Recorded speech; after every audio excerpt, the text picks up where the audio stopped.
Hello and welcome to बिटेनिंग। साथ में मिलके शुरू करते हैं ज़िंदगी की दूसरी इनिंग।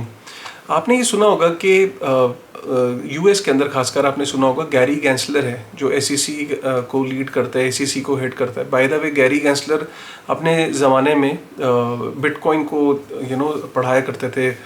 तो Bitcoin as a professor college में उन्होंने उनकी एक पूरी सीरीज़ है जिसमें वो बिटकॉइन को पढ़ाया करते थे एज अ प्रोफेसर। तो गैरी गैंसलर को बहुत ज़्यादा इन डेप्थ नॉलेज है। जस्ट इमेजिन करो कि सिक्योरिटीज़ एक्सचेंज कमिश्नर जो है वो बिटकॉइन को पढ़ाता था। तो इमेजिन करो कि बिटकॉइन ब्लॉकचेन को पढ़ाने वाला आज की डेट में एसईसी का कमिश्नर है। अब इशू क्या है कि आपने देखा होगा कि बिटकॉइन को वो कहता है कि बिटकॉइन तो कहीं ना कहीं ये प्रूव हो गया कि कमोडिटी है, लेकिन जो बाकी ऑल्ट कॉइन्स हैं उसको वो ये कहता है कि ये सिक्योरिटी है। सिक्योरिटी का मतलब क्या होता है? सिक्योरिटीज़ को कह देने से क्या हो जाएगा? मतलब अगर इथेरियम को सिक्योरिटी कह दिया और इथे प्रूव कर दिया, और अगर बाकी ऑल्ट कॉइन्स को भी उसने सिक्योरिटीज़ अगर प्रूव कर दिया और उसको बोला कि यूएस में आके एज अ सिक्योरिटी रजिस्टर करो, तो इसका इम्पैक्ट क्या होगा? क्या ये बुरी बात है? क्या ये गलत बात है? क्या सिक्योरिटीज़ कह देने से इथेरियम यूजलेस हो जाएगा? क्या ऑल्ट कॉइन्स यूजलेस हो जाएंगे? क्या इनका प्राइस क्रैश कर जाएगा? क्या प्राइस फॉल कर जाएगा? सिक्योरिटीज़ और कमोडिटी में डिफरेंस क्या होता है? एज अ लेमैन अंतर क्या होता है? क्या इसमें है? तो ये सारी चीज़ें आपको कहीं ना कहीं सुनते रहते होगे, लेकिन अगर आपको ये चीज़ों का मतलब नहीं पता, इन डेप्थ नहीं आपको पता, तो ये वीडियो आपके लिए एक गेम चेंजर साबित हो सकता है। आपको ये पता लग जाएगा कि अच्छा okay, this is the difference between a security and a commodity, और सिक्योरिटीज़ हो जाने से इथेरियम और बाकी ऑल्ट कॉइन्स पे क्या फ़र्क पड़ता है, और क्या Ethereum but in particularly security है या नहीं है। ये भी थोड़ा सा आपको आज एक ओपिनियन बनेगा।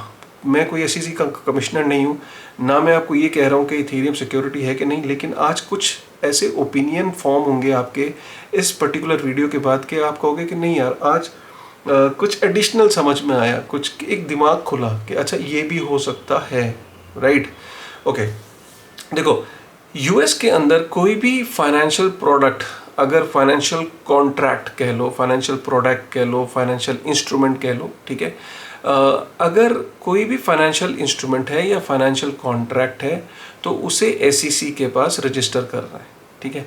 और फाइनेंशियल कॉन्ट्रैक्ट का मतलब सिर्फ शेयर्स नहीं होता कि स्टॉक्स जो है फाइनेंशियल कॉन्ट्रैक्ट के अंदर डिबेंचर्स, शेयर्स, किसी भी तरीके का फाइनेंशियल कॉन्ट्रैक्ट जिसमें दो लोग आपस में एक पर्टिकुलर कॉन्ट्रैक्ट में उतर रहे हैं, जहाँ पे एक आदमी दूसरे आदमी से पैसा ले रहा है और वादा कर रहा है हायर रिटर्न का इन फ्यूचर मे बी, तो वो कोई भी फॉर्म ले सकता है। वो बार्टर फॉर्म भी ले सकता है, राइट। वो कोई शेयर्स एंड डिबेंचर्स का फॉर्म भी हो सकता है। वो गोल्ड के अंदर भी कोई ऐसा कॉन्ट्रैक्ट फॉर्म हो सकता है। तो वो कोई भी ऐसा कॉन्ट्रैक्ट, कोई भी ऐसा फाइनेंशियल कॉन्ट्रैक्ट जिसके अंदर एक भरोसा, एक वादा किया गया कि भाई मुझे आज पैसे दो, मैं तुम्हें फ्यूचर के अंदर पैसे बढ़ा के दूंगा, राइट। तो financial contract, financial instrument clear हो गया आपको। सो बेसिकली क्या है कि एसईसी ने क्लियर कर दिया, इसको बहुत ही आसान रखा। एसईसी ने एक हार्वे टेस्ट निकाला, ठीक है। हार्वे टेस्ट के स्कैनर के अंदर वो देखते हैं किसी भी पर्टिकुलर इंस्ट्रूमेंट को कि ये सिक्योरिटी है या नहीं है।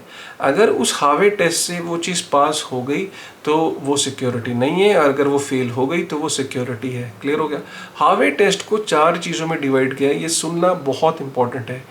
4 चीज़ों के अंदर हार्वे टेस्ट को डिवाइड किया। अब ये 4 चीज़ें क्या है, इसको ब्रेक किया। सबसे पहले इन्वेस्टमेंट का होना ज़रूरी है किसी भी फाइनेंशियल कॉन्ट्रैक्ट में। तो अगर कोई फाइनेंशियल कॉन्ट्रैक्ट हुआ है और उसके अंदर अगर इन्वेस्टमेंट हुई, इन्वेस्टमेंट का मतलब है कि पैसा एक आदमी से दूसरे आदमी में ट्रांसफ़र हुआ या एक आदमी से दूसरी एंटिटी में ट्रांसफ़र हुआ, तो ये फाइनेंशियल कॉन्ट्रैक्ट हो गया, ठीक है। दूसरा, कॉमन एंटरप्राइज में पैसा गया, मतलब कोई एंटरप्राइज हो सकता है, कंपनी हो, कोई पार्टनरशिप फर्म हो, कोई कॉरपोरेशन हो, कोई एनजीओ हो, कोई किसी भी तरह की संस्था जहाँ पे पैसा गया कॉमन एंटरप्राइज के अंदर, ठीक है। और तीसरा, एक्सपेक्टेशन ऑफ प्रॉफिट, मतलब तीसरा अगर पॉइंट ये है कि जिसने पैसा दिया उसको एक्सपेक्टेशन है प्रॉफिट की, ठीक है। चौथा, dependent on the effort of other, मतलब एक जो आदमी जिसने पैसा दिया वो डिपेंडेंट है दूसरे के एफर्ट पे। खुद के एफर्ट से नहीं, दूसरे के एफर्ट पे डिपेंडेंट है कि यार वहाँ कुछ चंद लोग उस कंपनी में काम करेंगे, सूझबूझ से काम करेंगे, तो मुझे बदले में प्रॉफिट मिलेगा। ये 4 चीज़ें क्लियर हो गई। सबसे पहली इन्वेस्टमेंट, दूसरी कॉमन एंटरप्राइज, तीसरी एक्सपेक्टेशन ऑफ प्रॉफिट, चौथा dependent on the effort of others. ठीक है, तो ये 4 चीज़ें हो गई। अब इन 4 चीज़ों को एक काम करते हैं, बिटकॉइन इथेरियम को साइड करते हैं, 1 मिनट को सारे ऑल्ट कॉइन्स को पकड़ते हैं और उन पे ये 4 चीज़ें अप्लाई करते हैं। जब कोई भी ऑल्ट कॉइन या कोई नया प्रोजेक्ट मार्केट में आता है तो क्या करता है, सबसे पहले उसके पीछे कुछ लोग होते हैं, कोई फाउंडर, कोई को फाउंडर होते हैं, वो क्या करते हैं, एक वाइट पेपर रिलीज़ करते हैं। वाइट पेपर रिलीज़ करने के बाद क्या करते हैं, उस वाइट पेपर में पूरा रोड मैप होता है, हम ये करेंगे, हम इस चीज़ को सॉल्व कर रहे हैं, दुनिया की इस प्रॉब्लम को सॉल्व कर रहे हैं, हमारा ये तरीका है, हम ब्लॉकचेन से सॉल्व कर रहे हैं और हम इसको, हमारा रोड मैप ये है, हम 2023 में ये करेंगे, 2024 में ये करेंगे, लंबी लंबी उसमें बातें लिखी होती हैं।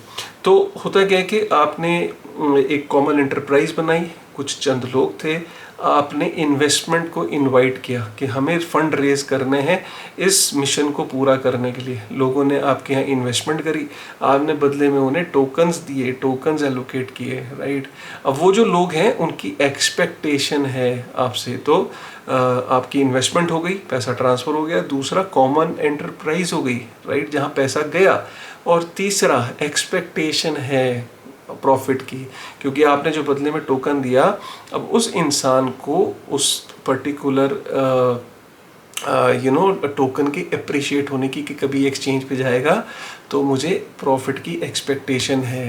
ठीक है, और चौथा dependent on the effort of other, कि भाई इस पर्टिकुलर प्रोजेक्ट के अंदर ये पर्टिकुलर डेवलपर है या ये फाउंडर है, ये पहले इथेरियम का को फाउंडर होता था यार, अब ये इसके अंदर है, ये पहले इथेरियम का डेवलपर होता था यार, ये इस आदमी इसके अंदर है। तो dependent on the effort of other. अब कई बार आपने देखा होगा कुछ प्रोजेक्ट से जब लोग निकल जाते हैं तो वो प्रोजेक्ट डंप हो जाता है। तो इसका मतलब क्या है कि काफ़ी सारे ऑल्ट कॉइन्स, काफ़ी सारे क्या, अगर आप 99% ऑल्ट कॉइन्स को पकड़ के अगर इस हार्वे टेस्ट के अंदर आप डालोगे तो क्या होगा, ये सारे के सारे फेल हो जाएंगे। क्योंकि अगर कोई भी कॉमनली भी कोई भी आदमी अगर इन पैरामीटर्स पे इनको डालेगा तो आप देखोगे काफ़ी सारे जो ऑल्ट कॉइन्स हैं वो आपको सिक्योरिटी ही दिखेंगे। ठीक है, अब हम आ जाते हैं इथेरियम और बिटकॉइन पे। देखिए, इथेरियम के केस में गैरी गेंसलर से ही डिबेट करते हैं लोग, और ऐसा नहीं है कि वो बोलता है और लोग फटाफट मान लेते हैं। वो उनका ही मानना है कि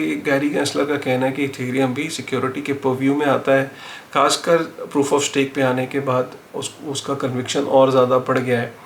देखिए, गैरी का एक ही चीज़ का कहना है कि इथेरियम के अंदर किसी एक पर्टिकुलर टाइम पे टोकन इशू हुए थे, प्री माइन हुए थे टोकन प्री माइन का मतलब ये होता है कि टोकन, आपने जब टोकनॉमिक्स बनाई, ठीक है, इथेरियम का वाइट पेपर आया, इथेरियम के वाइट पेपर रिलीज़ हुआ, उसका एक मिशन, उसका एक रोड मैप तैयार हुआ, और उसके बाद ये जो टोकन्स थे वो प्री माइन हुए। प्री माइन का मतलब ये होता है कि जो कुछ चंद लोग थे, जो को फाउंडर थे, जो उसके अंदर इम्पॉर्टेंट लोग थे पीछे, जिन्होंने इथेरियम के पीछे जो बनाने का जिनका हाथ है, उन्होंने टोकन्स को पहले अपने पास रखा, राइट। कुछ टोकन अपने बैग में डाले, कुछ अपने उन्होंने डेवलपर के डाले, कुछ टीम में डाले, कुछ मार्केटिंग के लिए रखे, और बाकी टोकन्स जो है वो मार्केट के अंदर रिलीज कर दिए।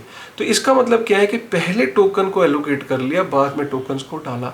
और जब लोग टोकन्स को इशू तब किसको किया, जिसने उस आईसीओ के अंदर इन्वेस्ट किया। जब इथेरियम के आईसीओ में इन्वेस्ट किया, बदले में उन्होंने टोकन्स दिए, तो एक्सपेक्टेशन हो गई। कॉमन एंटरप्राइजेज, इथेरियम की फाउंडेशन में पैसा गया, ठीक है, कॉमन एंटरप्राइज पैसा जो है वापस जो लोगों की एक्सपेक्टेशन हो गई, जिनके पास टोकन आया कि प्रॉफिट होगा फ्यूचर में, और जो लोग हैं वो डिपेंडेंट हो गए किस पे, विटालिक पे, और जो उसमें को फाउंडर्स थे बाकी लोग थे। ठीक है, तो over the period of time Gary Gensler को ये लगता है कि इथेरियम भी सिक्योरिटी है और ये फेल होती है। इथेरियम के काफ़ी सारे जो सपोर्टर्स हैं और जो फाउंडेशन के लोगों का ही कहना है कि इथेरियम एक डिसेंट्रलाइज गुड है, एक पब्लिक गुड है, ये कोई पर्टिकुलर सिक्योरिटी, ये कोई सिक्योरिटी नहीं है, क्योंकि इसको कोई एक आदमी गवर्न नहीं करता। इथेरियम के अंदर कोई भी जो गवर्नेंस मॉडल है वो लोग इसको गवर्न करते हैं, लोगों के वोट से ही इसके अंदर चेंजेस होते हैं। ये कोई एक आदमी इसको कंट्रोल नहीं करता, इसकी कोई एक एडमिन की नहीं है। एडमिन की कोई ऐसा नहीं कि एक एक आदमी उस एडमिन की को जाके उसके स्मार्ट कॉन्ट्रैक्ट में कोई चेंज कर सकता है या फंड्स को अपने पास रख सकता है। इथेरियम के अंदर कोई भी जब चेंज होता है वो एक डिसेंट्रलाइज तरीके से एक गवर्नेंस, एक वोटिंग के थ्रू होता है और इसको लोग ही मिलके करते हैं। तो इथेरियम जो है वो एक पब्लिक गुड है, वो एक कमोडिटी की तरह है और वो एक सिक्योरिटी नहीं है, राइट। और इथेरियम को जब शुरू में इथेरियम को एलोकेट किया गया था तो इथेरियम को इसलिए एलोकेट किया गया था क्योंकि स्मार्ट कॉन्ट्रैक्ट रन करने के लिए इथेरियम ज़रूरी था और उस समय ये पता भी नहीं था कि इथेरियम जैसा कोई चीज़ चलेगी कि नहीं चलेगी। इथेरियम का अगर स्मार्ट कॉन्ट्रैक्ट बहुत सारे लोगों को चाहिए था, इसीलिए लोगों ने वो स्मार्ट कॉन्ट्रैक्ट को चलाने के लिए इथेरियम को बाय किया। तो इथेरियम की वो इन्वेस्टमेंट नहीं थी, लोगों ने पैसा दिया और इथेरियम को एक्वायर किया ताकि वो स्मार्ट कॉन्ट्रैक्ट को रन कर सकें और वो एक्सपेरिमेंट कर सकें। तो वो कोई एक्सपेक्टेशन नहीं थी इथेरियम से, इथेरियम से एक्सपेक्टेशन नहीं थी लोगों की प्रॉफिट की। वो इथेरियम के एक्चुअली में ईथर को यूज़ करना चाहते थे, उस स्मार्ट कॉन्ट्रैक्ट को टेस्ट करना चाहते थे, उसके ऊपर डैप्स को बिल्ड करना चाहते थे। ये इथेरियम के फाउंडेशन का कहना है और ये डिबेट काफ़ी समय से चल रही है और ये काफ़ी लंबी जाएगी फ्यूचर में। लेकिन एसईसी का बिटकॉइन के प्रति ये कहना है कि बिटकॉइन एक को कहीं ना कहीं एसईसी और गैरी गैंसलर कन्विंस्ड है कि बिटकॉइन एक कमोडिटी है, क्योंकि बिटकॉइन के अंदर सबसे इंपॉर्टेंट बात जो पहला पैरामीटर है कि कोई भी टोकन प्री माइन नहीं हुआ था। ऐसा नहीं था कि सतोशी नाकामोटो ने जो टोकन्स हैं पहले अपने परिवार वालों के या अपने बैग में रखे थे या पहले उसने एलोकेट कर लिए थे अपनी टीम के लिए, मार्केटिंग के लिए, किसी के लिए नहीं। बिटकॉइन को प्री माइन नहीं किया था और बिटकॉइन जो है वो एक पब्लिक गुड है। बिटकॉइन हाईली डिसेंट्रलाइज है, कोई उसे एक पर्टिकुलर आदमी गवर्न नहीं करता। बिटकॉइन के अंदर जो आज टोकन की ज़रूर जब आप मार्केट के अंदर उसकी वैल्यू है, लेकिन जब बिटकॉइन शुरू हुआ था तो किसी भी तरीके की कोई कमिटमेंट नहीं थी, कोई प्रॉमिस नहीं था, कोई रोड मैप नहीं था, कोई प्रॉफिट का वादा नहीं था। तो किसी भी तरह और कॉमन एंटरप्राइज नहीं है, कोई बिटकॉइन की कोई कॉमन एंटरप्राइज नहीं है जहाँ पे पैसा जाता या पैसा लोगों ने इन्वेस्ट किया, और ना ही कोई एक्सपेक्टेशन ऑन इज नॉट, तो किसी के एफर्ट पे डिपेंडेंट नहीं है बिटकॉइन का नेटवर्क कि ये एफर्ट करेगा तो बिटकॉइन का प्राइस ऊपर जाएगा। It is not dependent on the effort of on any one individual. Bye the वे वहाँ इंडिविजुअल्स आते जाते रहते हैं, कोई भी नेटवर्क को ज्वाइन करता है, कोई भी नेटवर्क से एग्जिस्ट करता है, कोई भी डेवलपर वॉलंटरीली बिटकॉइन के नेटवर्क में आता है और वॉलंटरीली बिटकॉइन के नेटवर्क से चला जाता है। किसी पर्टिकुलर डेवलपर को वहाँ बिटकॉइन के नेटवर्क से सैलरी नहीं मिलती है, राइट। तो ये बड़ी इंपॉर्टेंट चीज़ है कि ये उसको एक पब्लिक गुड, एक कमोडिटी की श्रेणी में डालती है, लेकिन जो बाकी चीज़ें हैं उनको सिक्योरिटीज़ के उसमें डाल देती है। अब आप सोच रहे होगे कि सिक्योरिटीज़ कहने से क्या नुकसान क्या हो जाएगा। ठीक है, जब सिक्योरिटीज़ कोई चीज़ हो जाती है तो इम्पॉर्टेंट बात को समझो, तो उसको सबसे पहले तो एसईसी की क्लियर आप वेबसाइट पे जाके देख सकते हो कि एसईसी के पास उसको रजिस्टर करना पड़ता है। रजिस्ट्रेशन में अगर उसने इतने समय से अगर उसने वो सिक्योरिटी प्रूव हो गई तो उसके ऊपर पेनल्टीज़ लगेंगी। पेनल्टीज़ लगने के बाद एसईसी के पास रजिस्टर होगा। हो सकता है कि क्रिमिनल प्रोसीडिंग्स भी शुरू होती हैं, लोग जेल भी जा सकते हैं। काफ़ी सारे अगर हमने पास्ट में भी देखा 50 पर ICOs हैं ऑलरेडी, उनके ऊपर इन्वेस्टिगेशन चल रही हैं। और एसईसी के पास जब एक बार कंपनी पेनल्टीज़ देने के बाद रजिस्टर कर भी लेती है, फिर उसे एसईसी की पूरी गाइडलाइंस फॉलो करनी पड़ती हैं। गाइडलाइंस के अंदर क्या क्या होता है मैं आपको बता दूं। सबसे पहले आपको फाउंडर्स कौन कौन हैं, फाउंडर्स के आपस में क्या रिलेशन है, फाउंडर्स ने आपस में एक दूसरे को कितने लोन दिए हैं, फाउंडर्स के आपस में क्या अरेंजमेंट है, फाउंडेशन के अंदर उनकी कितनी उनकी पार्टनरशिप है, कितने उनके पास टोकन्स हैं, क्या उनकी फाइनेंशियल ट्रांजैक्शंस हैं, उनके पास खुद के पास कितने टोकन्स हैं, इस प्रोजेक्ट के फ्यूचर में रिस्क्स क्या हैं, अगर ये रिस्क को मिटिगेट करने के क्या तरीके हैं, फाइनेंशियल ट्रांजैक्शंस क्या हैं, बैलेंस शीट क्या है, स्टेटमेंट्स क्या हैं, हर क्वार्टरली बोर्ड मीटिंग में कौन कौन बैठा, किस बोर्ड मीटिंग में क्या रेजोल्यूशन पास हुआ, हर बैलेंस शीट को क्वार्टरली उसको रिलीज़ करना, जितने भी एसईसी के रूल्स हैं उसको फॉलो करना, जितनी भी बोर्ड मीटिंग्स हैं उनको पब्लिक करना, जितनी भी ट्रांजेक्शन्स हैं उनको पब्लिक करना, जितने भी जो फ्यूचर में जो रोड मैप है उनको पब्लिक करना, उस रोड मैप के अंदर कितने लोग बैठे उसे पब्लिक करना। जैसे आज इथेरियम के अंदर जो इथेरियम स्टेक है उसको अनस्टेक करना है तो उसकी कोई पर्टिकुलर डेट नहीं है। जैसे सपोज तो शंघाई अपडेट कब होगा, शंघाई अपडेट के अंदर क्या डिसीजन हुआ, किस किस ने कितनी वोटिंग करी, एक एक माइन्यूट डिटेल सबमिट करनी पड़ेगी। काफ़ी सारे ऑल्ट कॉइन्स तो आप समझो कि इस ट्रांसपेरेंसी के ना होने की वजह से ही यहाँ तक पहुँचे हैं। और आपको ही पता है कि 90% से ऊपर जो ऑल्ट कॉइन्स हैं, जब उनको इस लेवल की ट्रांसपेरेंसी देनी पड़ेगी तो क्या होगा, वो या तो वो ख़त्म हो जाएंगे, दुकानें बंद कर देंगे, या वो यूएस से शिफ्ट कर देंगे। यूएस से जब कोई बाईपास करना चाहेगा कि मैं सिक्योरिटीज़ लॉ के अंदर नहीं आना चाहता, मैं अपने आप को यहाँ से हटा लेता हूँ यूएस से, तो यूएस का कोई रेजिडेंट उसके अंदर इन्वेस्ट या उसके अंदर प्रोजेक्ट के अंदर डील नहीं कर सकता। कल को अगर इथेरियम फाउंडेशन ये डिसाइड करती कि नहीं हम यहाँ यूएस में नहीं रहेंगे, या सोलाना की फाउंडेशन कहती कि नहीं हमें यहाँ रजिस्टर नहीं करना, हमें रहना ही नहीं है, हम तो उसको हर एक यूएस रेजिडेंट को अपने नेटवर्क से हटाना पड़ेगा। और अगर कोई यूएस रेजिडेंट उस पर्टिकुलर इंस्ट्रूमेंट के अंदर डील करता है जिसको एसईसी ने मना किया है, तो फिर उसके ऊपर फाइन लग सकते हैं और उसके ऊपर प्रोसीडिंग्स हो सकती हैं और उसको हेवी चार्जेस भी, पर्सनल इम्प्रिजनमेंट भी हो सकती है। तो ये बड़े इंपॉर्टेंट इश्यूज हैं।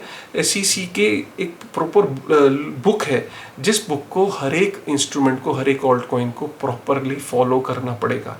ये बहुत इंपॉर्टेंट चीज़ है। एसईसी के आने के बाद हर चीज़ पूरी कंप्लाइंट हो जाएगी। अगर आप देखो तो ये इकोसिस्टम इसलिए मशरूम हुआ है यहाँ तक कि काफ़ी सारी चीज़ें अभी कंप्लाइंट नहीं है, रेगुलेटरी क्लैरिटी नहीं है, कोई भी अपने तरीके से सेल्फ रेगुलेटेड तरीके से यहाँ तक पहुँचा है। हमने FTX, वॉयेजर, सेल्सियस, वॉल्ट, हमने कितने सारे एग्जाम्पल देख लिए जिसमें हमने देखा कि रेगुलेशन थी ही नहीं, तो इसलिए रेगुलेटरी वैक्यूम होने के कारण काफ़ी सारे लोगों ने इस सिस्टम के साथ प्ले भी किया। तो एसईसी के सिक्योरिटीज़ होने के बाद कंप्लायंस कॉस्ट बहुत बढ़ जाएगी, और कंप्लायंस के जो तरीके हैं ट्रांसपेरेंसी की वजह से काफ़ी सारी इंफॉर्मेशन आपको एकदम क्रिस्टल क्लियर हो जाएगी। तो काफ़ी सारे टोकन्स के प्राइस ऑलमोस्ट क्रैश कर जाएंगे, या ऑलमोस्ट 80-70% तक भी क्रैश कर जाएंगे। ऐसा नहीं है कि एसईसी के ऑलरेडी क्रिप्टो कुछ कंप्लायंट नहीं है, आज भी कुछ प्रोजेक्ट्स हैं जो ऑलरेडी कंप्लायंट है। जैसे STX एक प्रोजेक्ट है जो कि कंप्लायंट है, कॉइनबेस एक एक्सचेंज है जो कि वहाँ पे एसईसी के पास पूरी तरीके से कंप्लायंट है। तो आपको फ्यूचर में एसईसी सिक्योरिटीज़ होने के बाद कंप्लायंस एक ऐसी चीज़ है जो कि जिससे आप बच नहीं सकते। तो कैसा लगा आज का वीडियो? आई एम श्योर आपको ये आज पता लग गया होगा कि सिक्योरिटीज़ क्या है, कमोडिटी क्या है, सिक्योरिटीज़ होने से क्या इम्पैक्ट आएगा, और किस तरीके से सिक्योरिटीज़ अगर हो जाते हैं ऑल्ट कॉइन्स तो उनके ऊपर क्या इम्पैक्ट आएगा, और सिक्योरिटीज़ के अंदर कौन कौन फॉल करता है, कौन नहीं करता, और क्यों ये इतनी बड़ी डिबेट है। अगर वीडियो पसंद आया हो, आज कुछ समझ में आया हो, तो प्लीज़ यार वीडियो को लाइक करे बगैर मत जाना। कॉमेंट ज़रूर करना कि आज कुछ पता लगा कि नहीं मिला, या इतनी बड़ी बात अभी तक पता थी कि नहीं पता थी। कमेंट जरूर करेगा और लाइक ज़रूर करेगा, और चैनल को यार सब्सक्राइब किए बगैर मत जाना, ठीक है। चलो अगले वीडियो में फिर मिलते हैं। अगर आप ऐसी प्यार बनाए रखेंगे, ऐसी वीडियोस में लाता रहूँगा, right. With this thought, thank you very much.